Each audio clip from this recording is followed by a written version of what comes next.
चंदनपुर उत्तर भारत के एक दूरदराज के इलाके में बसा था। मुख्य सड़क से 15 किलोमीटर अंदर, जहां पहुंचने के लिए कच्चे रास्ते से गुजरना पड़ता था। दिन में यह गांव स्वर्ग लगता था। हरे भरे खेत, चहकते पंछी और मीठे पानी का कुआं। लेकिन रात के अंधेरे में यह गांव एक श्मशान में बदल जाता। गांव के सबसे बाहरी छोर पर एक विशाल हवेली खड़ी थी। कभी इसकी शान शौकत देखने लायक रही होगी, लेकिन अब यह एक खंडहर थी। ऊंची दीवारें, जिन पर कभी रंग बिरंगे नक्काशी थे, अब काले धब्बों से भरी पड़ी थीं। दरवाजे अपने आप खुलते बंद होते रहते और खिड़कियों से कभी कभी एक परछाई दिखती जो तुरंत गायब हो जाती। लेकिन सबसे डरावनी बात यह थी कि हर रात बिल्कुल 12 बजे उस हवेली की सबसे ऊंची खिड़की में एक दिया जलता दिखता और उसकी रोशनी में एक औरत की छाया नाचती दिखती। लोग कहते थे कि वो नाच नहीं बल्कि तड़प रही थी, किसी के इंतजार में। पुराने गांव वाले इस हवेली के पास से गुजरते समय भी सांस रोक लेते थे। वो सब जानते थे कि उस हवेली में क्या है, लेकिन कोई कहने की हिम्मत नहीं करता था, क्योंकि जिसने भी इस राज को उजागर करने की कोशिश की थी वो या तो पागल हो गया था या फिर रहस्यमय तरीके से मर गया था। सब कुछ शुरू हुआ उस साल के मानसून से, जब बारिश 40 दिन तक लगातार हुई थी। पानी इतना गिरा कि गांव के कई घर भर गए। लेकिन अजीब बात यह थी कि उस पुरानी हवेली को पानी की एक बूंद भी नहीं लगी थी, जैसे कोई अदृश्य शक्ति उसकी रक्षा कर रही हो। उन्हीं दिनों में गांव में अजीबोगरीब घटनाएं होने लगीं।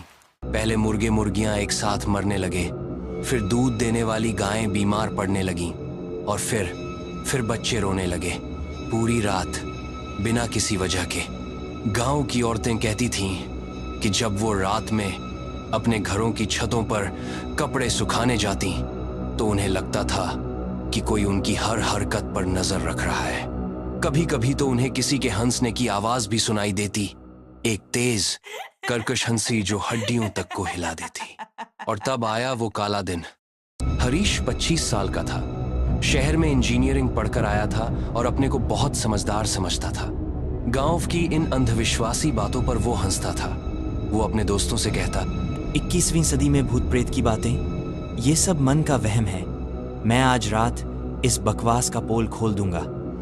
बारिश की उस रात, जब आसमान में बिजली चमक रही थी और बादल गरज रहे थे, हरीश अपने 3 दोस्तों के साथ हवेली की तरफ निकला। लेकिन हवेली के गेट के सामने पहुंचते ही उसके तीनों दोस्तों की हिम्मत जवाब दे गई। मोहन भी घबराया हुआ था। यार हरीश, वापस चलते हैं। यहाँ बहुत अजीब सा महसूस हो रहा है। हाँ भाई, हवा में कुछ तो गड़बड़ है। मुझे उल्टी जैसा लग रहा है। लेकिन हरीश अड्डा रहा। अपनी इंजीनियरिंग की डिग्री पर इतना घमंड था कि वो अकेले ही हवेली के अंदर चला गया। हवेली का मुख्य गेट जंग से खाया हुआ था। हरीश ने जैसे ही उसे धक्का दिया, वो एक ऐसी आवाज के साथ खुला जैसे किसी ने बहुत दर्द से चीखा हो। अंदर कदम रखते ही उसे महसूस हुआ कि तापमान एकदम से गिर गया है, जैसे वो किसी बर्फ खाने में चला गया हो। हवेली के अंदर का नजारा किसी डरावने सपने जैसा था। दीवारों पर मकड़ी के जाले, फर्श पर सूखे पत्ते और धूल की मोटी परत। लेकिन सबसे अजीब बात यह थी कि बारिश के बावजूद भी यहां एक बूंद पानी नहीं था, जैसे बारिश इस जगह को छू ही नहीं सकती। हरीश ने अपने मोबाइल की टॉर्च ऑन की और आगे बढ़ा। हवेली के बीचों बीच एक बड़ा आंगन था, जहां एक पुराना झूला लटक रहा था। हरीश ने जैसे ही टॉर्च की रोशनी उस झूले पर डाली, झूला अपने आप हिलने लगा। पहले धीरे धीरे, फिर तेजी से। झूले की जंग लगी चेन से चीखने जैसी आवाज आ रही थी। हरीश के पैर जम गए। वो वहीं खड़ा रह गया, जैसे किसी ने उस पर जादू कर दिया हो। तभी उसे एक तेज खुशबू आई। ये कोई फूलों की खुशबू नहीं थी, ये थी जली हुई धूप, पुराने फूल और कुछ सड़ी हुई चीज की बदबू, इतनी तेज कि उसकी सांस फूलने लगी। कौन है वहां? हरीश ने हिम्मत जुटाकर पुकारा। जवाब में उसे एक मधुर हंसी सुनाई दी, एक औरत की हंसी। लेकिन इस हंसी में कुछ था जो खून जमा देता था। हरीश ने टॉर्च घुमाकर चारों तरफ देखा। तभी उसने देखा, झूले पर एक परछाई थी, एक औरत की परछाई, लाल साड़ी में, बाल खुले हुए, और वो झूला झूल रही थी, हंसते हुए। हरीश की चीख निकल गई। वो भागने के लिए मुड़ा, लेकिन तभी उसके कान में एक मधुर आवाज गूंजी। कहाँ जा रहे हो मेरे राजा? इतनी जल्दी क्या है? हरीश ने पीछे मुड़कर देखा तो उसकी सांस अटक गई। झूले के पास एक औरत खड़ी थी, लेकिन वो कोई साधारण औरत नहीं थी। लाल साड़ी जिस पर सुनहरे गोटे की किनारी थी, लंबे काले बाल जो हवा में लहरा रहे थे, जबकि हवेली में एक सांस हवा भी नहीं थी। उसका चेहरा खूबसूरत था, लेकिन उसकी आंखें अंगारों की तरह जल रही थीं। डर गए? औरत ने मुस्कुराते हुए कहा। उसकी आवाज मिश्री की तरह मीठी थी, लेकिन उसमें कुछ था जो आत्मा को कंपा देता था। हरीश की जुबान सूख गई। वो कुछ कहना चाह रहा था, लेकिन आवाज ही नहीं निकल रही थी। बहुत साल बाद कोई यहाँ आया है, और वो भी इतना हसीन जवान। बहुत अच्छा, बहुत अच्छा। औरत ने कहा और धीरे धीरे हरीश की तरफ बढ़ने लगी। हरीश के होश फाख्ता हो गए। वो भागने की कोशिश करता, लेकिन उसके पैर जैसे जमीन में जड़ गए थे। औरत ने अपना हाथ आगे बढ़ाया। उसकी उंगलियां बेहद सुंदर थीं, लेकिन नाखून पंजों की तरह लंबे और नुकीले थे। मैं चंद्रकला हूँ, और अब तुम मेरे हो, उसने कहा। जैसे ही उसकी उंगलियों ने हरीश का चेहरा छुआ, हरीश को लगा जैसे बर्फ के टुकड़े उसकी त्वचा पर रगड़े गए हों। उसकी आंखों के सामने अंधेरा छा गया और वो बेहोश होकर गिर पड़ा। जब वो होश में आया तो सुबह हो चुकी थी। वो हवेली के बाहर लेटा हुआ था। उसके दोस्त उसे ढूंढते हुए वहां पहुंचे थे, लेकिन हरीश बदल गया था। हरीश घर पहुंचकर पागलों की तरह चीखने लगा। वो आई थी, वो मुझसे मिली थी। चंद्रकला, वो कहती है कि अब मैं उसका हूं। वो मुझे रात में बुलाती है। गांव वालों ने समझा कि लड़का डर गया है। उन्होंने उसे शांत कराने की कोशिश की, लेकिन हरीश की हालत दिन दिन बिगड़ती गई। वो रात में अपने घर से निकल जाता और सुबह हवेली के पास मिलता। उसका वजन घटने लगा।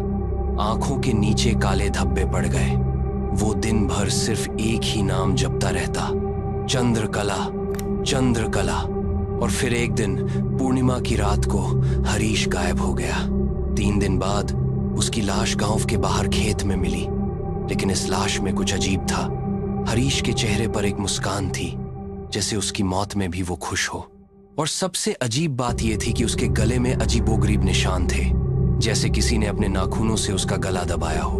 डॉक्टर ने कहा कि दिल का दौरा पड़ने से मौत हुई है, लेकिन गांव वाले जानते थे। वो सब जानते थे कि ये कोई साधारण मौत नहीं थी। हरीश की मौत के बाद गांव में अफरा-तफरी मच गई।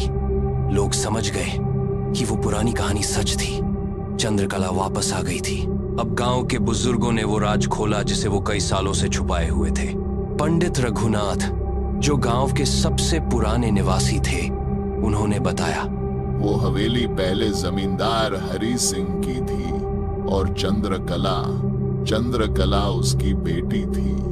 बेहद खूबसूरत, लेकिन उसकी खूबसूरती में एक अजीब सा जादू था। चंद्रकला को तंत्र मंत्र आता था। वो इसका इस्तेमाल अपनी मर्जी के लिए करती थी। गांव की जो लड़की उससे ज्यादा सुंदर होती, उस पर वो टोना करती, किसी को बांझ बना देती, किसी का चेहरा बिगाड़ देती। लेकिन सबसे बुरा तब हुआ जब उसने गांव के सरपंच के बेटे राजू पर जादू किया। राजू की शादी किसी और लड़की से तय थी, लेकिन चंद्रकला उससे प्यार करती थी। उसने राजू पर ऐसा जादू किया कि वो उसका गुलाम बन गया। लेकिन राजू की मंगेतर सुमित्रा एक बहादुर लड़की थी। उसने चंद्रकला के जादू को तोड़ने की कोशिश की, और जब चंद्रकला को पता चला तो उसने सुमित्रा को जिंदा जला दिया। बस उसी दिन गांव वालों का धैर्य जवाब दे गया। वो समझ गए कि चंद्रकला कोई साधारण लड़की नहीं, बल्कि एक डायन है। उन्होंने उसे पकड़ा और उन्होंने उसे जिंदा इसी हवेली के तहखाने में चुनवा दिया। लेकिन मरते समय चंद्रकला ने श्राप दिया था कि वो वापस आएगी, और जो भी इस हवेली में आएगा वो उसे अपना बनाएगी। कई साल तक हवेली शांत रही, लेकिन हर कुछ साल बाद चंद्रकला की आत्मा जाग जाती है और तब वो अपना शिकार करती है। हरीश की मौत के बाद गांव में आतंक का माहौल था, लेकिन चंद्रकला का प्यासा बदला अभी भी अधूरा था। अगला शिकार बना सोहन। वो हरीश का सबसे अच्छा दोस्त था और उसकी मौत से बहुत परेशान था। एक रात वो अपने घर से निकला। अगली सुबह सोहन का शव गांव के कुएं में मिला, लेकिन अजीब बात यह थी कि वो कुआं पूरी तरह सूखा हुआ था। फिर भी लगता था कि सोहन डूबकर मरा है। सोहन की मौत के बाद गांव का हर आदमी डर गया। लोग सूरज डूबने से पहले अपने घरों में बंद हो जाते, खेतों में काम करना बंद कर दिया, बच्चे स्कूल जाना छोड़ दिए और हर रात ठीक 12 बजे उस हवेली से एक औरत की हंसी गूंजती। कभी तो वो हंसी इतनी तेज होती कि पूरे गांव में सुनाई देती। गांव के लोग पागल हो रहे थे। कुछ लोग गांव छोड़कर जाने की सोच रहे थे, लेकिन तभी पंडित रघुनाथ ने एक उपाय बताया। सिर्फ एक तरीका है चंद्रकला की आत्मा को शांत करने का। कोई बहादुर व्यक्ति उस हवेली में जाकर उससे माफी मांगे, लेकिन ये काम बहुत खतरनाक है। हो सकता है कि वो व्यक्ति भी मारा जाए। तभी विवेक, जो गांव का सबसे बहादुर लड़का था, बोला, मैं जाऊंगा। विवेक के घर पर पिछले महीने ही एक हादसा हुआ था। उसकी बहन प्रिया की शादी तय थी, लेकिन अचानक से लड़के वालों ने शादी तोड़ दी थी। कारण यह था कि प्रिया के चेहरे पर अचानक से काले धब्बे निकल आए थे। डॉक्टर कह रहे थे कि यह कोई बीमारी नहीं है। विवेक की मां भी पागल होने लगी थी। वो रात भर चंद्रकला का नाम जपती रहती। विवेक के पिता ने मना किया। तू नहीं जाएगा, हम गांव छोड़कर चले जाएंगे। पापा, अगर हम भागे तो चंद्रकला हमारा पीछा करेगी। उसे शांत करना ही होगा, और मैं अपनी बहन और मां का बदला भी लेना चाहता हूं। विवेक ने पूरी तैयारी की। उसने पंडित जी से मंत्र सीखे, हनुमान चालीसा की एक छोटी सी किताब ली, एक पीतल का दिया और एक लोटा गंगाजल। अमावस्या की रात, जब चांद भी छुप गया था, विवेक अकेले ही हवेली की तरफ निकला। हवेली के गेट के सामने पहुंचकर उसने महसूस किया कि हवा बिल्कुल बंद हो गई है, जैसे पूरी दुनिया रुक गई हो। कोई आवाज नहीं, कोई हरकत नहीं। गेट खुद खुल गया। विवेक ने हनुमान चालीसा पढ़ना शुरू किया और अंदर कदम रखा। हवेली के अंदर का नजारा और भी डरावना हो गया था। दीवारों से खून टपक रहा था और फर्श पर सैकड़ों मोमबत्तियां जल रही थीं। लेकिन इन मोमबत्तियों की रोशनी कुछ अजीब थी। काली रोशनी, जैसे अंधेरा रोशनी बनकर जल रहा हो। आ गए मेरे बहादुर राजकुमार। विवेक ने आवाज की तरफ देखा। चंद्रकला वहीं झूले पर बैठी थी, लेकिन इस बार वो और भी डरावनी लग रही थी। उसकी आंखें खून की तरह लाल थीं और उसके मुंह से धुआं निकल रहा था। चंद्रकला ने पूछा, तुम्हें पता है कि तुम यहाँ क्यों आए हो? हाँ, मैं तुमसे माफी मांगने आया हूं। माफी? मुझसे माफी? जिन लोगों ने मुझे जिंदा जला दिया, उनकी औलाद मुझसे माफी मांग रही है। हाँ, गांव वालों ने तुम्हारे साथ गलत किया था, लेकिन तुम भी तो गलत कर रही थी। तुमने भी तो मासूम लोगों को मारा था। चंद्रकला का चेहरा गुस्से से भर गया।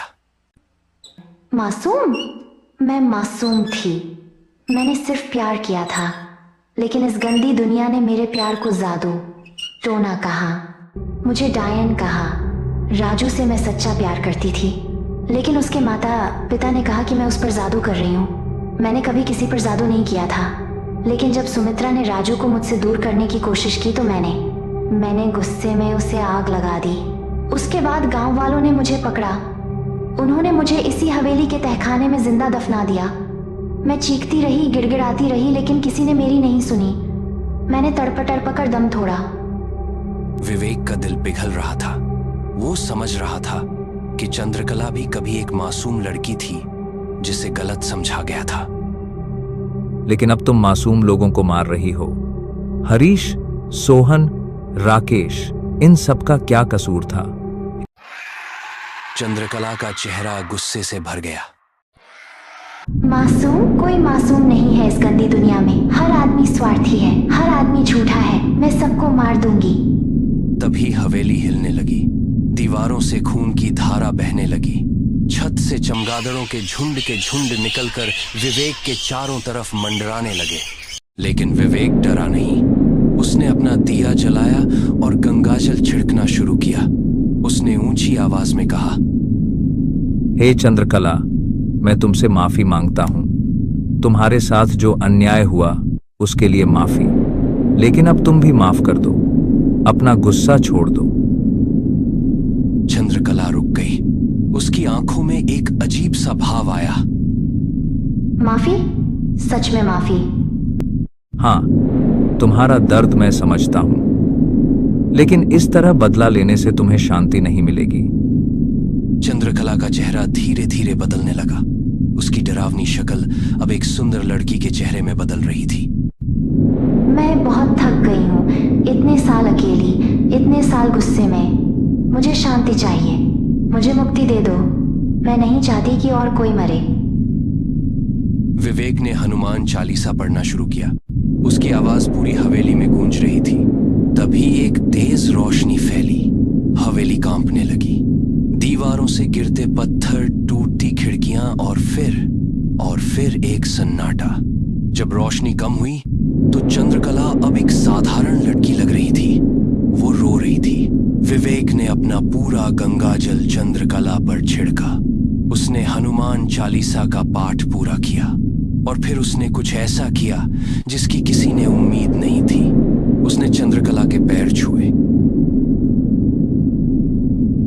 धन्यवाद। आज के बाद मैं किसी को नहीं सताऊंगी। लेकिन एक बात याद रखना, जो भी इस हवेली की जमीन पर फूल तोड़ेगा उसे मैं सपने में मिलूंगी। सिर्फ मिलूंगी, कुछ नहीं करूंगी। बस एक बार अपना चेहरा दिखाकर चली जाऊंगी। धीरे धीरे चंद्रकला का शरीर पारदर्शी होने लगा। वो हवा में घुलने लगी और वो गायब हो गई। हवेली हिलने लगी, दीवारें गिरने लगी। विवेक भागकर बाहर निकला। सुबह होते होते पूरी हवेली जमींदोज हो गई। गांव वालों ने राहत की सांस ली। विवेक एक हीरो बन गया था। हवेली की जगह पर एक सुंदर बगिया उगाई। हर साल बरसात के बाद वहां सफेद चमेली के फूल खिलते। लेकिन गांव वाले डरते थे। वो जानते थे कि चंद्रकला ने क्या कहा था। कई साल बीत गए। गांव फिर से खुशहाल हो गया। लोग रात में भी बाहर निकलने लगे। बच्चे फिर से खेलने लगे।